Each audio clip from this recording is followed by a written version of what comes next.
DNA TV మన రాష్ట్రం మన ఛానల్. నమస్కారం. ఈనాటి వార్తలకి స్వాగతం. తెలుగుదేశం పార్టీలో సరికొత్త చరిత్ర ఆవిష్కృతమైంది. టీడీపీ జాతీయ కార్యనిర్వాహక అధ్యక్షుడిగా రాష్ట్ర మంత్రి నారా లోకేష్ ఈ రోజు బాధ్యతలు చేపట్టారు. మంగళగిరిలోని పార్టీ కేంద్ర కార్యాలయంలో జరిగిన ఈ భారీ కార్యక్రమంలో పార్టీ అధినేత చంద్రబాబు నాయుడు లోకేష్ తో ప్రమాణ స్వీకారం చేయించారు. పార్టీ 44 ఏళ్ల చరిత్రలో తొలిసారిగా వర్కింగ్ ప్రెసిడెంట్ పదవిని సృష్టించి లోకేష్ కి అప్పగించడం ప్రాధాన్యత సంతరించుకుంది. మంగళగిరిలోని ఎన్టీఆర్ భవన్ ఈ రోజు పసుపు పండుగను తలపించింది. అశేష జనవాహిని మధ్య టీడీపీ జాతీయ అధ్యక్షులు ముఖ్యమంత్రి నారా చంద్రబాబు నాయుడు సమక్షంలో నారా లోకేష్ జాతీయ కార్యనిర్వాహక అధ్యక్షుడిగా ప్రమాణ స్వీకారం చేశారు. లోకేష్ తో పాటు కొత్తగా ఎన్నికైన 252 మంది కమిటీ సభ్యులు కూడా ఈ కార్యక్రమంలో బాధ్యతలు స్వీకరించారు. యువగళం పాదయాత్ర ద్వారా పార్టీలో నూతన ఉత్సాహం నింపిన లోకేష్ కు ఇప్పుడు పార్టీ పగ్గాలు అప్పగించడంతో కేడర్ లో పండుగ వాతావరణం నెలకొంది. అన్ని విషయాల్లో నేను పల్లా గారు ఒప్పుకోపోవచ్చు, ఇద్దరం కూర్చుంటాం. నేనన్నా పల్లాన్ని కన్విన్స్ చేస్తాను, పల్లన్నా నన్ను కన్విన్స్ చేస్తారు. నిర్ణయం తీసుకున్న తర్వాతనే నేను రూప్ బయటికి వస్తాం జరుగుతుంది. ఇట్లా ఎవరితోనా సమస్య ఉంటే భోజనం పెట్టండి, వాళ్ళని ఇంటికి పిలిపించండి, కూర్చోబెట్టి మన సమస్యలు మనమే పరిష్కరించుకోవాలని ఈ సభాముఖం మిమ్మల్ని అందరూ నేను కోరుకుంటున్నాను. మనం నిత్యం ప్రజల్లో ఉండాలి, ప్రజల సమస్యలు పరిష్కరించాలి. మన జాతీయ అధ్యక్షుల వారే ప్రతిరోజు 20 గంటలు పనిచేస్తుంటే మనం కనీసం 1 గంట ఆయనకన్నా ఎక్కువ పనిచేయాలి కదా, కనీసం 1 గంట ఎక్కువ పనిచేయాలి. పవిత్రమైన దేవాలయం ఉంది. ఈరోజు మీరు చూస్తున్నారు, బీజేపీ మినహా భారతదేశంలో ఏ పార్టీకి లేని కార్యాలయం ఈరోజు ఒక తెలుగుదేశం పార్టీకి సొంతం. మనందరం పనిచేసడానికి ప్లేస్ ఉంది. సెంట్రల్ కమిటీకి ఒక ఫ్లోర్ ఉంది, స్టేట్ కమిటీకి ఒక ఫ్లోర్ ఉంది, ట్రైనింగ్ గ్రీవెన్సెస్ అందరికి సెపరేట్గా ఒక బిల్డింగే ఉంది. 365 రోజుల్లో 300 రోజులు ట్రైనింగ్ ఇక్కడ జరగబోతుంది. ఇప్పటికీ సుమారుగా 8,000 మందికి ఇక్కడ ట్రైనింగ్ చేసాం. గ్రామ పార్టీ స్థాయి వరకు తప్పనిసరిగా ఇక్కడికే పిలుస్తాం, వాళ్ళు కూడా ఇక్కడ ట్రైనింగ్ ఇస్తాం. ఈరోజు మీరు కూడా ఒక ఓరియంటేషన్ ప్రోగ్రామ్ అటెండ్ అయ్యారు. ఇది ప్రారంభం మాత్రమే. కంపల్సరీ 2 రోజులు మీరు ఇక్కడ ఉండాలి. 2 రోజులు ఉంటుంది ట్రైనింగ్, నాకు ఉంటుంది ఆ ట్రైనింగ్. సామాన్య కార్యకర్త ఎక్కడ పడుకున్నారో అక్కడనే మనం పడుకుంటున్నాం, అక్కడనే మనం అందరం స్నానం చేస్తున్నాం. కార్యకర్తలను ఎట్లా చూసుకుంటున్నాం అదేవిధంగా పార్టీ కూడా మనం చూసుకుంటుంది. ఈ ట్రైనింగ్ అనేది చాలా చాలా అవసరం. ఈ ట్రైనింగ్ ప్రోగ్రామ్కి అందరూ సహకరించాలని ఈ సభాముఖం కోరుకుంటూ, ఇంత చిన్న వయసులో నాకు అద్భుతమైన అవకాశం ఇచ్చారు మీరందరూ. వాస్తవంగా నేను ఈరోజు ఈ స్థాయికి వచ్చాను, ఆ కుర్చీలో నేను కూర్చోగలుగుతున్నానంటే దానికి కారణం వేదిక ముందున్న నాయకులు, రాష్ట్ర వ్యాప్తంగా ఉన్న 1 కోటి మంది కార్యకర్తలు. మీ త్యాగాలతో నేను ఈరోజు ఈ స్థాయికి వచ్చాను. ఆ రోజు మీరు నాతో నడిచారు కనుకనే యువగలం పాదయాత్ర సక్సెస్ అయింది. నా వెనక్కుంటూ నన్ను ప్రోత్సహిస్తూ ముందరికి తీసుకెళ్తున్నారు. ఏ చిన్న సమస్య ఉన్నా మీ అందరి దగ్గర నా నంబర్ ఉంది. తిట్టేది నన్నే, పొగిడేది నన్నే, 2 సమానంగా నేను స్వీకరిస్తున్నాను. మీరు ఇస్తున్న ప్రతి ఫీడ్బ్యాక్ని నేను సీరియస్గా తీసుకుంటున్నా. గౌరవ అధ్యక్షులతో చర్చిస్తున్నారు. వైసీపీ తీరుపై ముఖ్యమంత్రి చంద్రబాబు నాయుడు మరోసారి విరుచుకుపడ్డారు. అధికారంలో ఉన్నప్పుడు రాష్ట్రాన్ని సర్వనాశనం చేసిన వారు ఇప్పుడు కూడా కుట్రలు మానుకోవడం లేదని తీవ్ర స్థాయిలో మండిపడ్డారు. టీడీపీ కార్యవర్గ ప్రమాణ స్వీకార కార్యక్రమంలో పాల్గొన్న ఆయన విపక్షంపై పదునైన విమర్శలు సంధించారు. ముఖ్యమంత్రి తన ప్రసంగంలో వైసీపీని గొడ్డలి పార్టీగా అభివర్ణించారు. ఆ పార్టీకి సంక్షేమం పట్టదని, అభివృద్ధి అంటే అస్సలు గిట్టదని వ్యాఖ్యానించారు. రాష్ట్రానికి పెట్టుబడులు వస్తుంటే అడ్డుకోవాలని చూస్తున్నారని, ఆయన ప్రభుత్వంపై ఉన్న నమ్మకంతో పారిశ్రామికవేత్తలు భారీగా తరలి వస్తున్నారని ధీమా వ్యక్తం చేశారు. వైసీపీ నాయకుల తీరుపై చంద్రబాబు సెటైర్లు వేస్తూ వారికి సిసిడి అనే వ్యాధి సోకిందని ఎద్దేవా చేశారు. ప్రచారంతో ఒక పటిష్టమైనటువంటి యంత్రాంగాన్ని ఎస్టాబ్లిష్ చేశారు. వీళ్ళు మాట్లాడతారు, వాళ్ళ పేపర్లో పబ్లిసైజ్ చేస్తారు, సోషల్ మీడియాలో విస్తృతంగా ఈ ఫేక్ ప్రచారాన్ని చేసి కడాన మనకు కూడా అనుమానం వస్తుంది, ఏంట్రా ఏమైనా జరిగిపోయిందా అని. ఆ పరిస్థితి తెస్తారు. మీరు చూడండి, పదే పదే ఎందుకు చెప్తున్నానంటే, నేనే ముఖ్యమంత్రి, బాబాయ్ హత్య, వివేకానంద రెడ్డి, నిద్రలేశాను, న్యూస్ వచ్చింది సాక్షిలో, వివేకానంద రెడ్డి గారు చనిపోయారు. ఇమ్మీడియట్గా నేను బాధపడ్డా, ఒక మంచి వ్యక్తి చనిపోయాడు, అనే బాధ కలిగింది. నా పక్కన ఐజీ ఇంటెలిజెన్స్ ఉన్నాడు, డీజీపీ ఉన్నాడు, సీఎంఓ ఉంది, ఎమ్మెల్యేలు ఉన్నారు, ఎంపీలు ఉన్నారు, మంత్రులు ఉన్నారు, హోమ్ మినిస్టర్ ఉన్నారు. ఎవరు కూడా నాకు బ్రీఫ్ చేయలేకపోయారు. బిజీగా ఉన్నాం. ఆయన కూతురు ఆ రోజు అడిగింది, ఇది కేస్ స్టడీ మాత్రం మీకు అందరికీ. కూతురు అడిగింది, నాకు అనుమానం ఉంది, ముందు పోస్ట్ మార్టం చేయాలంటే అప్పుడు పోస్ట్ మార్టానికి పంపించాం. పోలీసుల్ని పెట్టుకొని సాక్ష్యాలు తారుమారు చేశారంటే, సాక్ష్యాలు లేకుండా చేశారంటే ఎలాంటి వాళ్ళో మీరు గుర్తుపెట్టుకోవాలి. పోస్ట్ మార్టంకి వెళ్తే షాకింగ్ నిజాలు. గొడ్డలతో తలంతా ఇచ్చేస్తే మొత్తం రక్తం వచ్చి కుట్లేసి అంత్యక్రియలు పంపించే పరిస్థితికి వచ్చారు. రూమ్ అంతా లాగారు. బెడ్రూమ్ అంతా కూడా బెడ్ మార్చలేకపోయారు, కానీ బెడ్ అంతా రక్తం, గోళ్ళంతా రక్తం కడిగారు, కానీ ఆ మరకలు చెడపలేకపోయారు. అక్కడి నుంచి సాయంత్రం డ్రామా మారిపోయింది. ఆ డ్రామాను మీరు చూసే సాయంత్రానికి నా తండ్రి చనిపోయాడు, ఆ రోజు చంపేశారు. ఇప్పుడు ఒకే దిక్కు పెద్ద దిక్కు మా చిన్నాన్న, ఆయన్ని కూడా చంపేశారు. పెద్ద దిక్కు కోల్పోయాను. వాళ్ళ చెల్లెలు నమ్మింది. మీరు గుర్తుపెట్టుకోవాలి, it is not that easy. ఇలాంటి ఓసిడి జబ్బుండే వాళ్ళు ఏం చేస్తారనే దానికి ఇది ఒక ఉదాహరణ మాత్రం. నమ్మితే తెల్లవారు నిద్రలేస్తే ఆ రోజు మాట్లాడలేదు, తెల్లవారు నిద్రలేస్తే సాక్షి పేపర్ చూస్తే ఏపీలో 10th క్లాస్ విద్యార్థులు ఉత్కంఠకు తెరపడనుంది. 10వ తరగతి పరీక్ష ఫలితాల కోసం వేచి చూస్తున్న లక్షలాది మంది విద్యార్థులు మరియు తల్లిదండ్రులకు కీలక అప్డేట్ వచ్చేసింది. రేపు ఉదయం 11 గంటలకు 10వ తరగతి ఫలితాలు విడుదల కానున్నాయి. ఈ మేరకు రాష్ట్ర విద్యా ఐటీ శాఖ మంత్రి నారా లోకేష్ స్వయంగా అధికారిక ప్రకటన చేశారు. రాష్ట్ర వ్యాప్తంగా నిర్వహించిన 10వ తరగతి పరీక్షల ఫలితాల విడుదలకు సర్వం సిద్ధమైంది. రేపు ఉదయం 11 గంటలకు మంత్రి నారా లోకేష్ ఫలితాలను విడుదల చేయనున్నారు. ఈ విషయాన్ని ఆయన తన ఎక్స్ ట్విట్టర్ ఖాతా ద్వారా వెల్లడించారు. విద్యార్థుల సౌకర్యార్థం ప్రభుత్వం ఈసారి ఫలితాల కోసం వినూత్న మార్గాలను అందుబాటులోకి తెచ్చింది. విద్యార్థుల రిజల్ట్స్ bsc.ap.government.in వెబ్సైట్ తో పాటుగా సరికొత్త సాంకేతికతను వినియోగించుకోవచ్చు. మనమిత్ర వాట్సాప్ నంబర్ 9552300009 కు కేవలం హాయ్ అనే సందేశం పంపి ఫలితాలు తెలుసుకోవచ్చు. ప్రభుత్వం సూచించిన లిప్ యాప్ ద్వారా కూడా రిజల్ట్ పొందే అవకాశం ఉంది. ఇక పాఠశాల వారీగా మార్కుల మెమోల కోసం హెడ్ మాస్టర్లు తమ స్కూల్ లాగిన్ ద్వారా డౌన్లోడ్ చేసుకునే సదుపాయాన్ని కూడా విద్యాశాఖ కల్పించింది. ఫలితాల విడుదల నేపథ్యంలో విద్యార్థులు ఆందోళన చెందకుండా ఈ డిజిటల్ మార్గాలను ఉపయోగించుకోవాలని అధికారులు సూచించారు. ఉత్తరాంధ్రలో సాగునీటి ప్రాజెక్టుల పురోగతిపై జలవనరుల శాఖ మంత్రి నిమ్మల రామానాయుడు బుధవారం ఉన్నత స్థాయి సమీక్ష నిర్వహించారు. ఈ సందర్భంగా ఆయన కీలక నిర్ణయాలను వెల్లడించారు. రాబోయే 2 నెలల్లో 2000 కోట్లతో 11 కీలక ప్రాజెక్టులను పూర్తి చేయాలని ముఖ్యమంత్రి చంద్రబాబు లక్ష్యంగా పెట్టారన్నారు.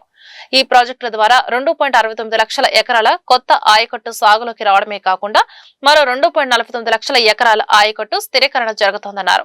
వంశాధార ట్రిబ్యునల్ తీర్పు గెజెట్ చేరడంతో శ్రీకాకుళం జిల్లాలోని నేరడి బ్యారేజ్ నిర్మాణానికి ఉన్న అడ్డంకులు తొలగిపోయాయని మంత్రి తెలిపారు. ఈ సమీక్షలో irrigation adviser Venkateswara Rao, ENC Narasimhamurthy మరియు ఉత్తరాంధ్ర ప్రాంత అధికారులు పాల్గొన్నారు. కృష్ణా జిల్లా గన్నవరం నియోజకవర్గంలో పెను సంచలనం చోటు చేసుకుంది. హనుమాన్ జంక్షన్ పరిధిలోని బాపులపాడు మండలంలో పట్టపగలే దారుణ హత్య జరిగింది.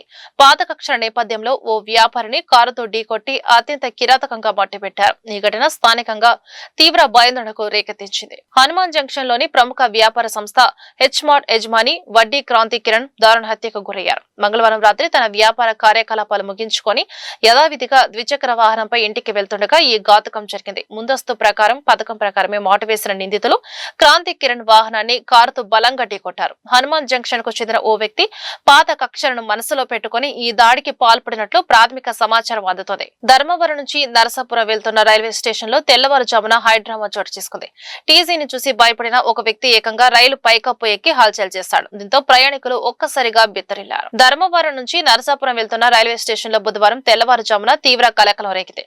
ధర్మవరం నుండి నరసాపురం వెళ్తున్న రైలు ఉదయం 3 గంటల ప్రాంతంలో గుడివాడ స్టేషన్ కు చేరుకుంది. అయితే రిజర్వేషన్ కంపార్ట్మెంట్ లో టికెట్ కలెక్టర్ తనిఖీలు చేస్తుండగా టికెట్ లేని ఓ వ్యక్తి ఆయనను చూసి ఒక్కసారిగా భయాందోళనకు గురయ్యాడు.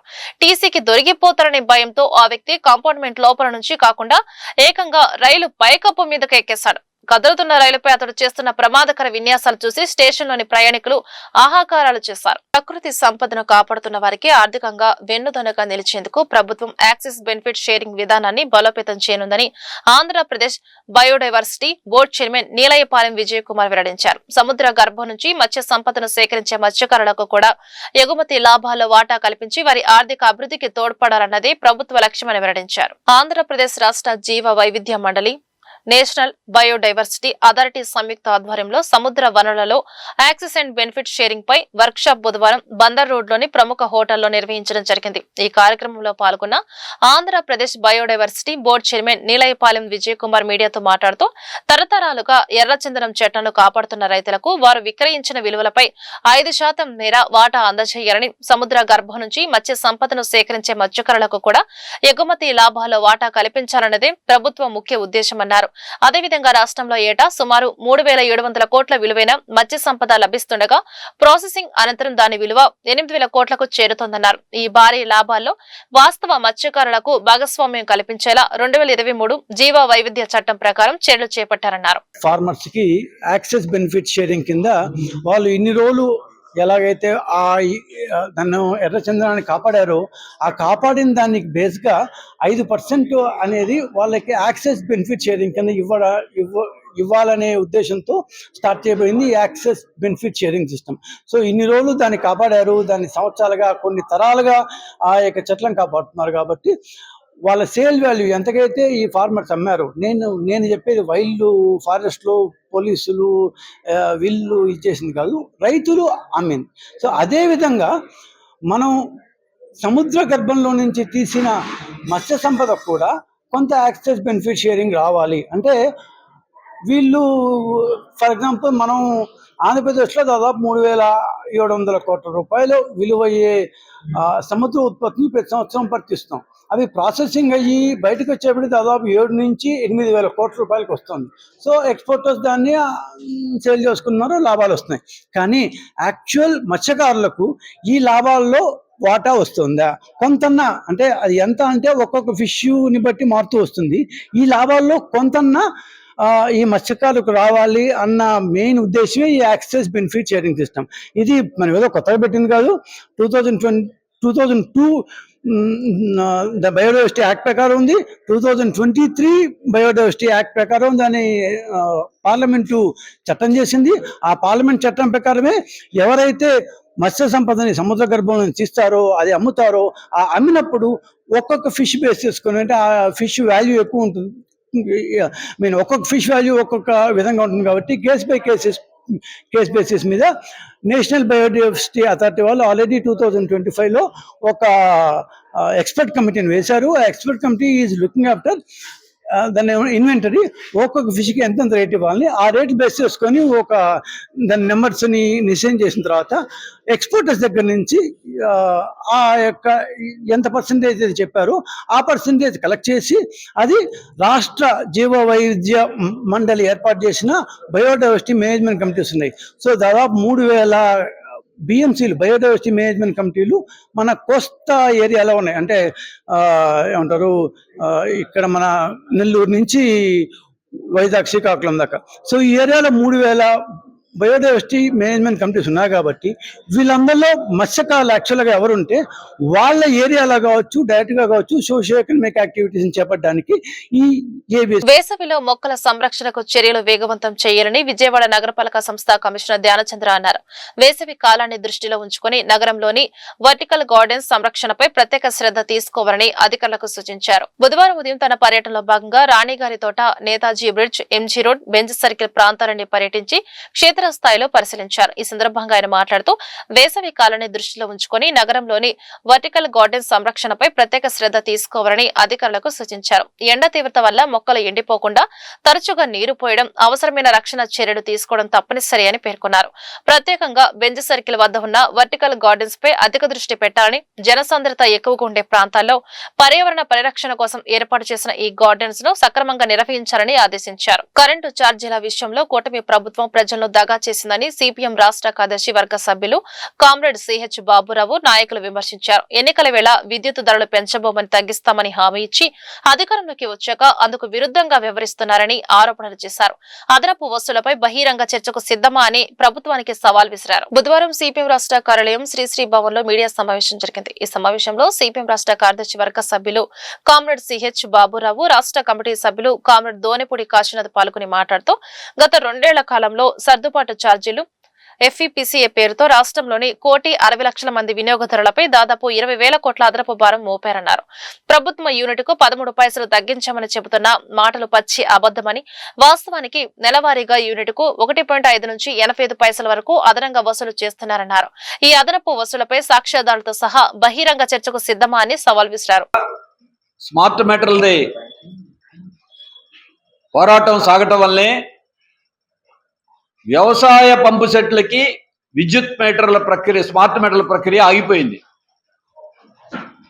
రెండోది, గృహ వినియోగదారులకి పూర్తి చేయాలనుకున్న దాన్ని స్లో డౌన్ అయ్యింది. అయినా దొంగచాటున దొడ్డిదారిన స్మార్ట్ మీటర్లు బిగిస్తున్నారు. ఎక్కడికక్కడ ప్రతిఘటన ఎదురవుతా ఉంది. ఉత్తరప్రదేశ్లో ఈ ప్రీపెయిడ్ స్మార్ట్ మీటర్లు పెట్టడం వల్ల ప్రీపెయిడ్ బిల్లులు చెల్లించినా సరే కరెంట్ కనెక్షన్లు కట్ అయిపోతే ప్రజలందరూ ఉద్యమంలోకి వచ్చారు. దాంతో ఆ గవర్నమెంట్ తాత్కాలికంగా దాన్ని నిలుపుదల చేయాల్సి వచ్చింది. ఇప్పటికి రాష్ట్రంలో ఉద్యమం అనేక ప్రాంతాల్లో సాగుతూ ఉంది. అనేక ప్రాంతాల్లో ప్రతిఘటన కూడా ఎదురయ్యింది. రాబోయే కాలంలో కూడా ఇది ప్రజలందరూ అప్రమత్తంగా ఉండి ఇంటింటా స్మార్ట్ మీటర్లని వ్యతిరేకించాలి. మంత్రి గారు ప్రకటన చేశారు, స్వచ్ఛందంగా తప్ప బలవంతంగా మేము పెట్టమని. కానీ బలవంతంగానో మభ్యపరిచో పెట్టడానికి ప్రయత్నాలు చేస్తారు. అయినా ప్రజలు ప్రతిఘటిస్తున్నారు. ప్రతిపక్షంలో ఉన్నప్పుడు స్మార్ట్ మీటర్లను పగలగొట్టడం లోకేష్ గారు పిలిపించారు. ఇవాళ వాళ్లే బిగిస్తున్నారు. మాట తప్పింది స్మార్ట్ మీటర్ల విషయంలో. అందుకే వినియోగదారులు, ప్రజలు అప్రమత్తంగా ఉండి ఈ స్మార్ట్ మీటర్లని ఎదుర్కొనే ఉద్యమం కొనసాగించాలి. ఇంటింటా వీధి వీధిలో కూడా. నగరంలోని పశ్చిమ నియోజకవర్గం పరిధిలో గల 4 స్తంభాల సెంటర్ వద్ద దాడిలో తీవ్రంగా గాయపడిన తెలుగుదేశం పార్టీ 39వ డివిజన్ అధ్యక్షుడు శివశర్మ చేతనలను టీడీపీ నేత బుద్ధ వెంకన్న పరామర్శించారు. దాడిలో గాయపడిన ఇద్దరు భవానీపురంలోని భవానీ ఆసుపత్రిలో చికిత్స చేయించుకుంటున్నారు. విషయం తెలుసుకున్న తెదేపా జాతీయ ఉపాధ్యక్షుడు బుద్ధ వెంకన్న ఆసుపత్రికి చేరుకుని బాధితులను పరామర్శించారు. ఈ వార్తలు ఇంతటితో సమాప్తం. నమస్కారం.